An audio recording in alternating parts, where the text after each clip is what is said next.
जय हिंद बच्चों। जैसा कि आपको पता आज चल ही गया होगा कि हमारे देश में जो लॉकडाउन है उसका एक्सटेंशन हो गया है और ये बढ़ के 3 मई तक हो गया है। तो ऐसी स्थिति में जो आपका स्टडी है वो काफ़ी जटिल हो गया है। तो बेहतर होगा कि आप लोग अपना घर पे पढ़ें, नहीं पढ़ेंगे तो फिर परेशानी आपको ही होगी। खास करके 10 वाले को होगी क्योंकि अब वो इस बार बोर्ड का भी एग्ज़ाम देंगे। इसीलिए पूरे मेहनत लगन के साथ आप लोग पढ़ाई करें और अपनी तैयारी अभी से ही शुरू करें, अच्छे से पढ़ें। कोई दिक्कत हो तो संपर्क करने में संकोच नहीं करें। आपके हर एक प्रॉब्लम का सॉल्यूशन जो भी आईटी से रिलेटेड होगा हम देने का प्रयास करेंगे।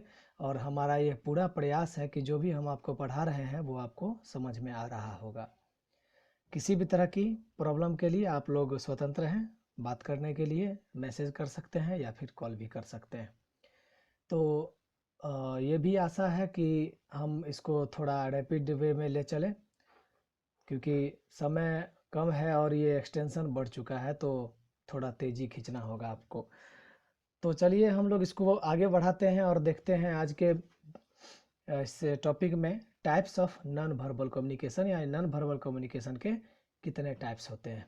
तो यहाँ पे एक तरफ टाइप्स दिया गया है और दूसरे तरफ जो है उसका व्हाट इट इम्प्लाइज, यानी ये क्या आपको ये कैसे इसको शो करते हैं। उसके बाद how to make use of non verbal communication effectively, और हम लोग नॉन वर्बल कम्युनिकेशन को कैसे बेहतर ढंग से हम लोग इसका यूज़ कर सकते हैं। तो चलिए एक एक करके जानते हैं। सबसे पहला है फेशियल एक्सप्रेशन। फेशियल एक्सप्रेशन यानी हमारा फेस का एक्सप्रेशन। यहाँ अगर आप लोग देखें तो यहाँ पे बहुत सारे फेस का एक्सप्रेशन दिया गया है और ये हमारे ही फेस का एक्सप्रेशन है जैसे जैसे हम लोग करते हैं। तो ये पहला जो देख रहे हैं वो विंक का है, यानी आंख मारने का। ये कब करते हैं हम लोग? जब कुछ मजाक करने के मूड में रहते हैं। कुछ सेकंड जो है वो वाव है, उसको कहा जाता है वाव। इसका मतलब ये होता है कि जब कोई भी चीज़ एक्साइटेड वाला होता है तो हम लोग इस वाव का यूज़ करते हैं। उसके बाद तीसरा जो है वो है परेशानी, यानी कोई भी चीज़ से अगर हम लोग डर जाते हैं, परेशान हो जाते हैं तो इसका यूज़ करते हैं। उसके बाद ये तो है दांत निकाल के हंसने वाला।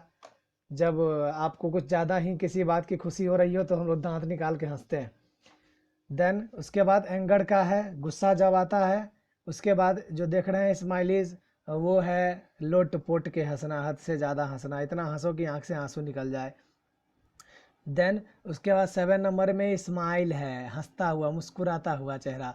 और उसके बाद है ये देख रहे हैं किस, यानी कोई भी चीज़ आपको अगर अच्छा लगता है, जैसे अगर आपको मम्मी कह रही है कि लो बेटा रसगुल्ले खाओ, तो एकदम बहुत खुश हो जाते हो, एक्साइटेड हो जाते हो, पूरा हार्टली खुश हो जाते हो। तो ये है हार्टली खुश होने के लिए। और उसके बाद जो 9वां नंबर है लास्ट, वो है अपने खुशी को जाहिर करने के लिए। तो हमने आपको एक एक पॉइंट को, एक एक स्माइली के बारे में बता दिया।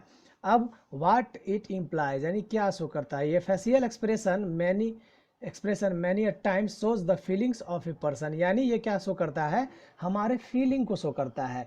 जैसे अगर हम लोग हैप्पी हैं तो हम लोग अपने स्माइली फेस को शो करते हैं, अगर सैड हैं तो क्या करते हैं, मुंह लटका के बैठ जाते हैं। तो ये सब जो आपका स्माइल है, एक्सप्रेशन है, फेशियल एक्सप्रेशन है, ये शो करता है आपके फीलिंग्स को। तो समझ गए। उसके बाद है how to make use of non verbal communication effectively, यानी कैसे करना चाहिए स्माइली जो भी हमारा फेस एक्सप्रेशन उसका यूज। पहला है कीप योर फेस रिलैक्स्ड, यानी कहीं जाएं किसी से बात करें तो अपने चेहरे को रिलैक्स रहने दें। आप चाहे तो दांत निकाल सकते हैं लेकिन ज़्यादा निकालना भी सही नहीं है। चलिए आगे है try to match your expression with what you are saying. और साथ ही साथ अगर दुख के साथ अगर किसी को हम बोल रहे हैं तो चेहरा भी दुखी वाला ही होना चाहिए, और अगर खुशी के साथ बोल रहे हैं तो चेहरा भी खुशी वाला होना चाहिए। नहीं तो तुम किसी को शोक संदेश देने के लिए जा रहे हो और मुस्कुराते हुए हंसते हुए शोक संदेश कहोगे तो उसके बाद क्या होगा पता ही होगा आपको। और देन उसके बाद है if you agree with something you may not while listening while which indicates that it has your assent, यानी अगर कोई आपको बोल रहा है, आप समझ रहे हैं तो मुंडी हिलाते रहिए बसा की तरह। बसा से कुछ याद आया था लेकिन छोड़ो, आगे देखते हैं। पोस्चर। पोस्चर क्या है? पोस्चर होता है यानी आपके बॉडी का जो भी स्ट्रक्चर नहीं, मतलब बॉडी का जो पोजीशन है, पोस्चर यानी बॉडी का पोजीशन, आपका किस हिसाब से कैसे बैठे हुए हैं वो कहलाता है बॉडी का पोस्चर। तो पोस्चर भी बहुत कुछ कहता है। चलिए देखते हैं पोस्चर क्या कहता है। व्हाट इट इम्प्लाइज यानी क्या कहता है हमारा body posture. Postures are position of the body, क्या है हमारे बॉडी का पोजीशन है। पोस्चर में POS देखिए पहला 3 कैरेक्टर वो पोस्चर वही बता रहे हैं कि आपके बॉडी के पोजीशन से वर्ड लिया गया है। They show our confidence and feeling, ये हमारे आत्मविश्वास को, हमारे फीलिंग्स को ये दर्शाता है। जैसे अगर एकदम स्ट्रेट बॉडी है यानी आप पूरे कॉन्फिडेंस में, देखते हैं सेना के जवान एकदम सीधा तने रहते हैं, सीधा तन कर खड़ा रहते हैं, इसका मतलब वो कॉन्फिडेंस में है। Holding your head may be taken as tiredness, अगर मुंडी झुका के थोड़ा बैठे हुए हो तो सब बोलेंगे कि भाई थके हुए हो, बहुत ज़्यादा थके हुए हो। चलिए हमको नहीं थकना, अगर थक जाएंगे तो फिर आपको पढ़ाएंगे कैसे। आगे देखिए, keep your upper body relaxed and shoulders straight, यानी हमको इसके लिए क्या करना चाहिए, इस कम्युनिकेशन को बेहतर करने के लिए, बॉडी पोस्चर को बेहतर करने के लिए, तो हमें अपने जो अपर बॉडी है उसको रिलैक्स, अपने शोल्डर्स को सीधा रखना चाहिए, रिलैक्स रखना चाहिए। उसके बाद है सीट स्ट्रेट, हमेशा कुबर निकाल के नहीं बैठना चाहिए, झुक के नहीं बैठना चाहिए, सीधा बैठना चाहिए। Rest hands and feet in relax position, हाथों को रिलैक्स रखो, एकदम सीधा करके नहीं रखना है। और देन है keep hands by your sides while standing, और जब हम लोग खड़े रहें तो सीधा अपने बगल में हाथ दे के, बगल में हाथ दोनों सीधा करके खड़े रहें। होता है ना, एक डिस्को करते रहे, खड़ा रहेगा तो हिलते रहेगा, लगता है बगल में उसके कान में DJ बज रहा है। इस तरीके से वो लोग खड़े रहते हैं। कुछ अपना पैर हिलाते रहते हैं, कुछ जो है वो थोड़ा कमर टेढ़ा कर लेंगे तब खड़े रहेंगे, ऐसा नहीं करना है। हाथ जो है आगे में रख लेंगे, इसे दोनों मोड़ के कमर पे रख लेंगे, तो ये सब गलत तरीका होता है आपके बॉडी पोस्चर का। तो चलिए आगे देखते हैं हम लोग, है वो है गेस्चर और बॉडी लैंग्वेज। हमारा गेस्चर कैसा होना चाहिए और ये क्या बताता है उसको देखिए। Gesture describe movements of parts of body, especially hands or head, to express an idea or meaning। यानी गेस्चर में हम लोग क्या करते हैं, अपने हाथों को हिलाते हैं, अपने मुंडियों को, अपने मुंह को हिलाते हैं, फेस को हिलाते हैं। यानी ये क्या दिखाता है, हमारे एक्सप्रेशन को दिखाता है, हमारे आइडियाज़ को दिखाता है।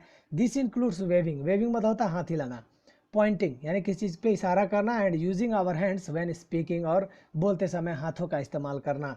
For example, raising a hand may mean asking a question. जैसे क्लास में है, क्लास में हम लोग पढ़ाते हैं, तुम लोग कोई भी कन्फ्यूज़न रहता है तो क्या करते हो, हाथ उठाते हो, हाथ ऊपर उठाते हो, तो हम लोग को लग जाता है हाँ कि कुछ पूछना चाह रहा है, तो फिर मैं आपको उठाता हूँ, आप लोग को कहता हूँ पूछिए क्या प्रॉब्लम है। बीटिंग नेल्स शो नर्वसनेस, और क्या विराट कोहली को देखे हैं नाखून चबाते हुए, इसका मतलब क्या, बेचारा काफ़ी नर्वस है। तो ये सब जो है वो बॉडी पोस्चर होता है। तो हमें क्या करना चाहिए ऐसी बॉडी गेस्चर को अच्छा बनाने के लिए कम्युनिकेशन में। Avoid Poynting eight people with your finger, अपनी उंगलियों से इशारा करना बंद करें, यानी किसी की ओर इशारा ना करें अपनी उंगलियों से। याद होगा मैंने कल भी बताया था अजय देवगन वाला, गोलमाल 3 देखना, मज़ा आ जाएगा। उसमें जैसे ही उंगली दिखाता है अजय देवगन उंगली तोड़ देता है। इसीलिए यानी वो बताता है, वहाँ भी सिखाता है कि किसी को उंगली नहीं दिखाना चाहिए। तो बात करते समय किसी को उंगली दिखाकर बात नहीं करना चाहिए। तो अगला क्या गारंटी, कहीं आपको धमकी समझ जाए और कहीं आप खली बली के सामने उंगली दिखा दिए या फिर अजय के सामने, तो फिर आपका जो हाल होना है वो तो ऊपर वाला ही जानता है।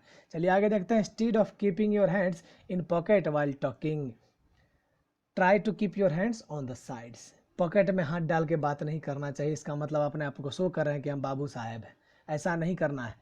हाथ को अपने बगल में रखना है। Bend your head a little while talking और listening to show that you are paying attention, हल्का जो है वो मुंडी या अपने सर को हल्का झुका के रखना चाहिए और सुनते रहना है। जो आप सुन रहे हैं, अगर आप सुन रहे हैं तो थोड़ा बहुत मुंडी उंडी हिलाते रहिए, थोड़ा फेस अपना, थोड़ा सर जो है हिलाते रहिए। तो इसका मतलब क्या होगा, लोग समझेंगे कि हाँ कि मैं जो भी बता रहा हूँ आप समझ रहे हैं। चलिए आगे बढ़ते हैं। अगला है टच।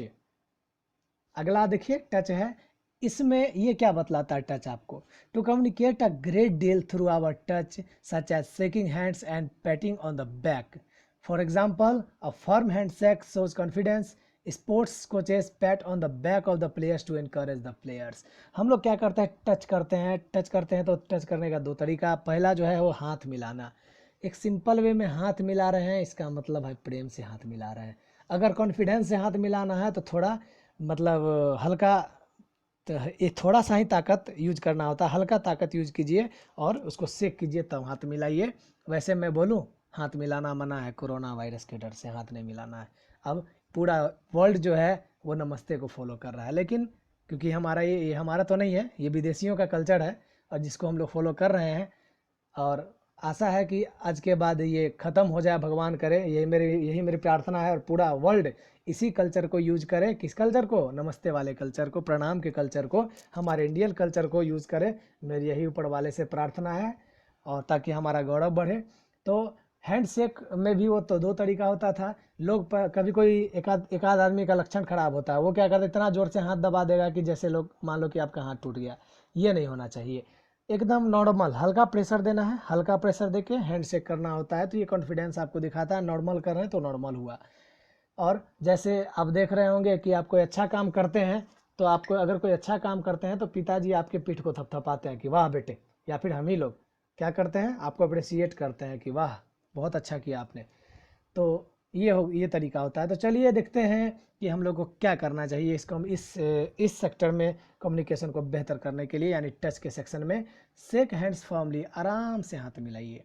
दूसरा है avoid other touch gestures such as stroking your hand, stretching your nose, tugging your clothes, it is during formal communication. क्या है करना है, तो टच गेस्चर जो अलावे है, इसके अलावा मैंने जो दो बताया था, इसके अलावे जो भी है उसको आप थोड़ा नेगलेक्ट कीजिए। जैसे बार बार अपने बालों पे हाथ देना, स्क्रैचिंग योर नोज, अपने नाक पे बार बार हाथ देना। खुजली आएगा तो लोग क्या करेगा, लेकिन फिर भी ध्यान देना है, ऐसा नहीं करना है। जो अगर किसी से बात कर रहे हैं, अपने घर में हो तो चलेगा, अपने जान पहचान के सामने हो तो थोड़ा बहुत चल जाता है, लेकिन अगर आप एक बेहतर प्रोफेशनल कम्युनिकेशन करने जा रहे हैं तो इसमें इस चीज़ का ध्यान रखें। और टगिंग योर ऑन क्लोथ्स होता है ना, कपड़े संभालते रहते हैं लोग, तो इन सब चीज़ से भी बचना चाहिए।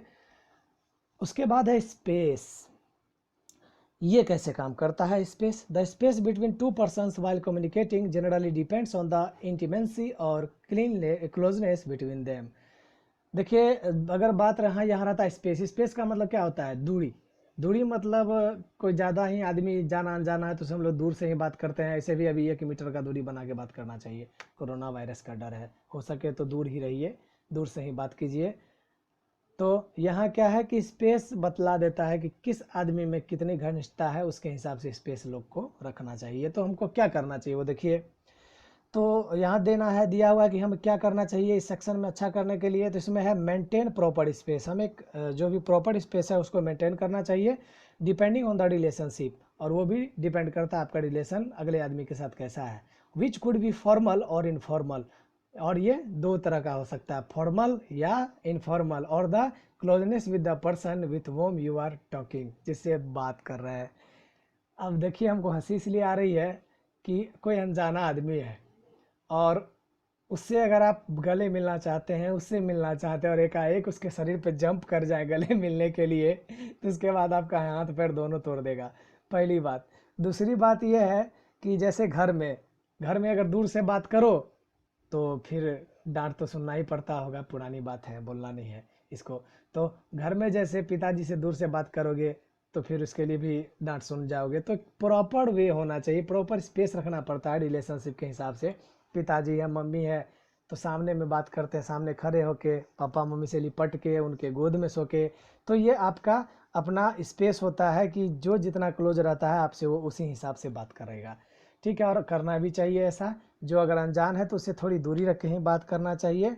देखते होंगे आप लोग, जैसे पीएम मोदी वगैरह आते हैं, कहीं जाते हैं, कोई बाहर से, जैसे डोनाल्ड ट्रंप आ गए, या फिर कोई नेतन्याहू आ गए, बेंजामिन आ गए, ये मतलब बेंजामिन नेतन्याहू, या फिर कोई भी दूसरे चीन के राष्ट्रपति, जापान के राष्ट्रपति, इस ढंग से कोई भी बाहर के लोग आते हैं तो देखना कि हमारे मोदी जी से थोड़ा दूरी बना के वो लोग खड़े होते हैं और बात करते हैं। तो ये सब एक तरीका होता है कम्युनिकेशन का। चलिए आगे देखते हैं, आई कांटेक्ट। यानी हमारा आई कांटेक्ट भी मायने रखता है कि हमारा आई कांटेक्ट कैसा है। और ये तो मैं कहूँगा कि सबसे ज़्यादा बेहतर रोल तो यही निभाता है एक प्रोफेशनल कम्युनिकेशन में। आगे आप इंटरव्यू में जाते हैं, चाहे कहीं भी अगर आप जा रहे हैं कहीं किसी से मिले हैं, किसी से बात कर रहे हैं प्रोफेशनल वे में, तो वहाँ आई कांटेक्ट रखना सबसे ज़्यादा मायने रखता है। आप क्लास में भी टीचर से आई कांटेक्ट बनाए रखिए, तो ये भी बेहतर होता है। ये नहीं आप शर्माएंगे तो फिर दिक्कत हो जाएगा।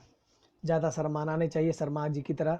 आगे देखिए, maintaining an eye contact with the person you are talking indicates interest, whereas looking away can make the other person feel ignored.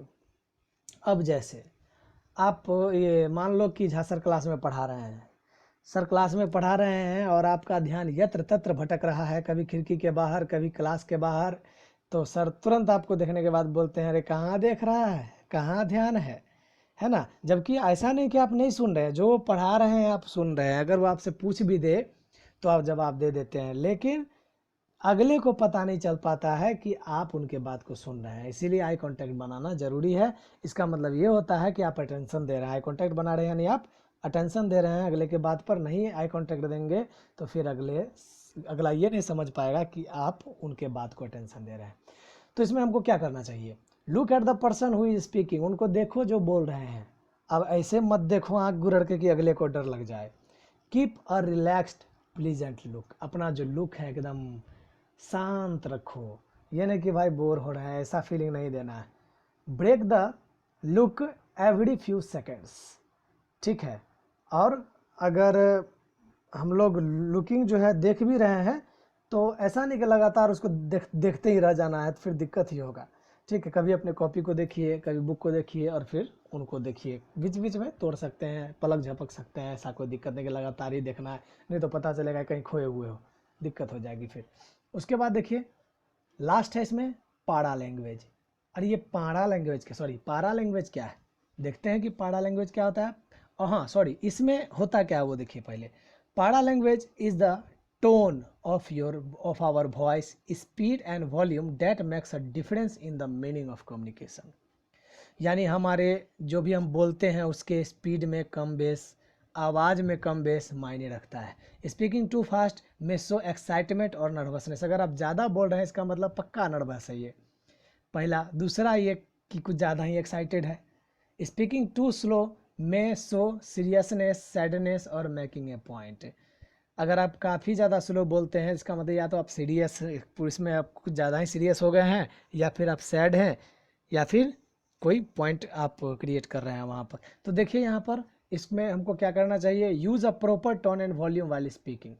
एक प्रॉपर टोन का यूज़ करना है और वॉल्यूम का यूज़ करना है। स्पीड जो है हमको मेंटेन करके रखना है। दूसरा है maintain A moderate rate of talking. Example बता देते हैं, जैसे मेरा एक दोस्त है, नाम लेना गुनाह है लेकिन फिर भी बता रहे हैं, नाम नहीं बताएंगे।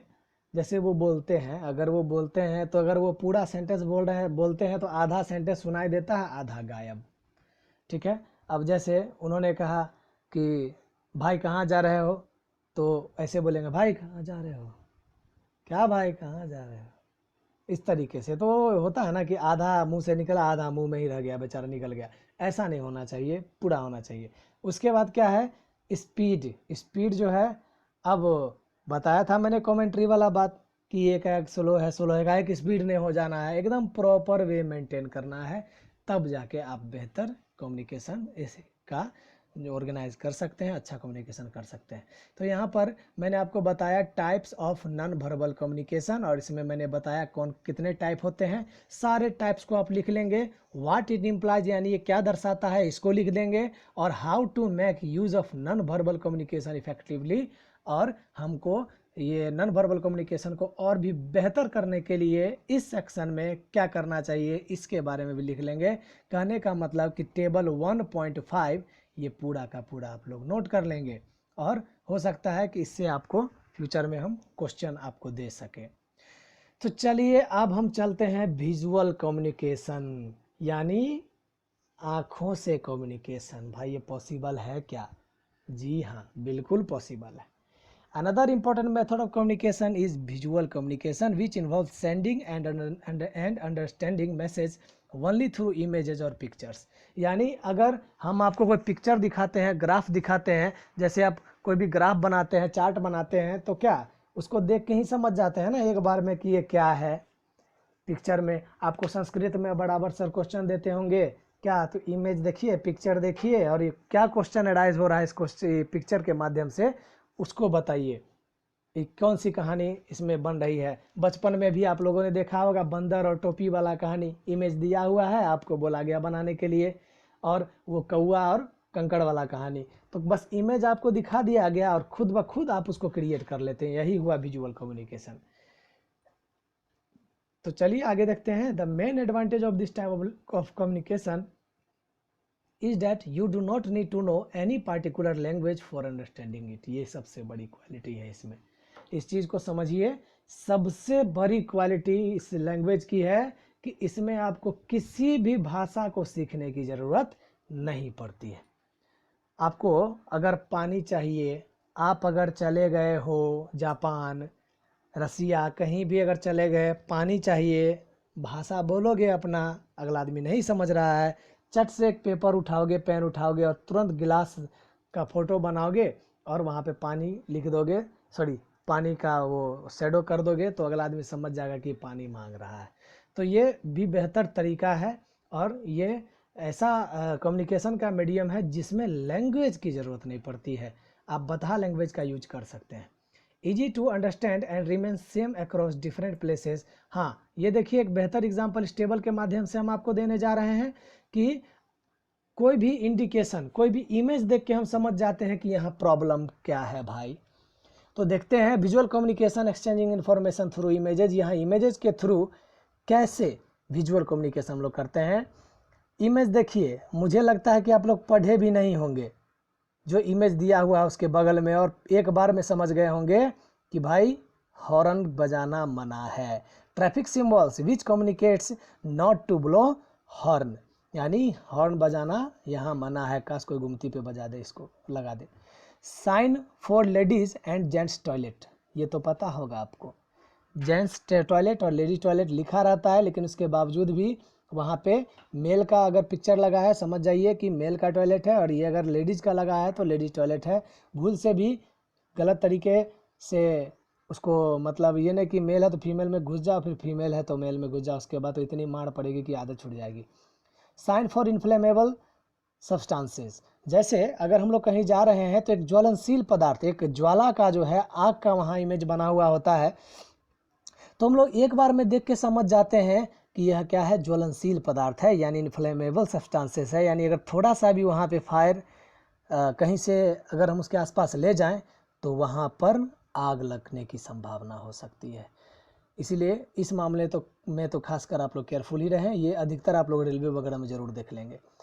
अगला देखिए, sign use to pause a video और ऑडियो फाइल इन स्मार्टफोन और कंप्यूटर। जब आप गाना बजा देते हैं, गाना चला देते हैं अपने मोबाइल पर, और डीजे वाले जब अपना गाना चलाते हैं तो उनके कंप्यूटर पर भी देखिएगा ये सिंबल यहाँ पे शो करता है, ये पॉज का सिंबल है, प्ले का सिंबल नहीं। प्ले का रहता है ट्रायंगल, और ये जो है दो पैरेलल लाइन है, ये पॉज का सिंबल होता है, यानी गाना को अब थोड़ा देर के लिए रोको। उसके बाद है ट्रैफिक। राइट साइड में सबसे ऊपर में देखिए ट्रैफिक लाइट बनाया हुआ है, जिसमें 3 होता है लाइट, रेड, येलो और ग्रीन, जिसको आप लोग बचपन से पढ़ते आ रहे हैं। रेड का मतलब है कि भाई अब यहाँ से आगे नहीं जाना है, कोरोना का खतरा है। दूसरा है येलो, यानी भाई देखो सोच समझ के निकलो, घर काम है तभी घर से बाहर निकलो, काम नहीं है तो यानी घर से बाहर नहीं निकलो। और ग्रीन फॉर गो, ग्रीन का मतलब हुआ है कि अब चलो लॉकडाउन ख़त्म, ऐसे हुआ नहीं है, और पता नहीं ऊपर वाला कब इस महामारी से लोगों को राहत दिलाता है। उसके बाद आप लोग के लिए ग्रीन बत्ती जल जाएगी, आप लोग स्कूल आ पाएंगे और फिर क्लास में बैठ के एक साथ पढ़ पाएंगे। ऊपर वाला से प्रार्थना कीजिए आप लोग भी, और मैं भी कर रहा हूँ कि जल्दी से जल्द इस महामारी से लोगों को छुटकारा मिले। अगला है साइन शोइंग रेलवे क्रॉसिंग। एक ऐसा अगर आपको सिंबल दिख जाए तो इसका मतलब ये होता है कि आगे रेलवे क्रॉसिंग है, यानी देख रहे हैं जो गेट लगाया हुआ है, ग्रिल टाइप का बनाया हुआ है, यानी आगे रेलवे फाटक है। अगर वहाँ से जाओगे, इससे आगे क्रॉस नहीं करना है आपको। क्रॉस करने का मतलब समझ रहे होंगे। अगला है साइन फॉर स्लिपरी सरफेस, कि भाई यहाँ से जब आप लोग जाएंगे चलेंगे तो थोड़ा सतर्कता पूर्वक और अपने पैरों को जमा कर चले, वरना नाक मुंह टूटने की गारंटी 100% है। आगे देखिए, sign which communicates that the area is a no smoking zone, कि भाई यहाँ पर सिगरेट पीना मना है। यहाँ पर ही नहीं, कहीं पर भी स्मोकिंग बिल्कुल मना है। और छोड़ो, मैं तो कई बार बता चुका हूँ कि भारत के लोग खतरों के खिलाड़ी होते हैं। सिगरेट के डब्बों पर पूरा क्लियर लिखा होता है क्या, तंबाकू से कैंसर होता है, धूम्रपान जानलेवा है। तो भारत के लोग कहाँ खतरों के खिलाड़ी नहीं है, भारत के लोग खतरों के खिलाड़ी हैं। उसके बावजूद भी खतरों से खेलते रहते हैं, उसको खाते रहते हैं, पीते रहते हैं। चलिए, ये अशिक्षित लोगों के लिए है, आप लोग जैसे एजुकेटेड पर्सन के लिए ये नहीं है। और आशा है कि आप लोग इन सब से दूर ही रहें, बेहतर होगा। तो चलिए, आज यहीं पर विजुअल कम्युनिकेशन का जो इंट्रोडक्शन था, जो परिचय था, क्या क्या उसका टाइप्स था, वो हर चीज़ समाप्त हुआ। आगे आप लोग देख रहे हैं यहाँ पे कुछ क्वेश्चन दिया गया है। इस क्वेश्चन को आपको बना के लाना है, जिसको हम स्क्रीनशॉट आपको भी देने वाले हैं। वो स्क्रीनशॉट देंगे, आपको उसको बना के लाना है। और इसको जो भी टेबल है, इसका भी विजुअल वाला भी, इसका भी आप लोग बना लेंगे। और ऊपर में फॉर्मल ये वर्बल और नॉन वर्बल दो टेबल है, उसको भी बना लेंगे। इसको आप लोग जरूर करेंगे। और 3P याद होगा आप लोग को, 3P उसको भी याद कर लेंगे। इन सबको याद करके रखेंगे। क्या पता मेरा कॉल कब आ जाए आप में से किसी को भी, और मैं पूछ लूँ आपसे क्वेश्चन। अगर नहीं बताएंगे तो फिर रिकॉर्ड मेरे पास रहेगा, आगे फिर आपसे हाल खबर पूछा जाएगा। तो याद रहे, इसको आप लोग बढ़िया से करके लाइएगा। और ये जो होमवर्क है, इस होमवर्क को आपको कल बना के देना है, आज नहीं देना है। इसको कल बना के देंगे, याद से, भूलेंगे नहीं। कल टाइम आपको पता होगा 4 से 6। और अपना name, class, section, roll number लिखना नहीं भूलेंगे। क्लास आपका न्यू रहेगा, यानी जो 8 में थे वो 9 में आ गए हैं, 9 में थे वो 10 में आ गए हैं। लेकिन आपका सेक्शन और रोल पिछले वाला ही चलेगा फिलहाल, जब तक स्कूल नहीं खुल जाती है। तो आप लोग इसको अच्छे से बना लेंगे। और अच्छे से जो भी आपको याद करने के लिए बोला गया है, टेबल जो दिया हुआ है वर्बल, नॉन वर्बल और ये विजुअल का, उसको करके लाएंगे। ठीक है, आज तक के लिए इतना ही। आप लोग अच्छे से रहें, कुशल से रहें। बाय।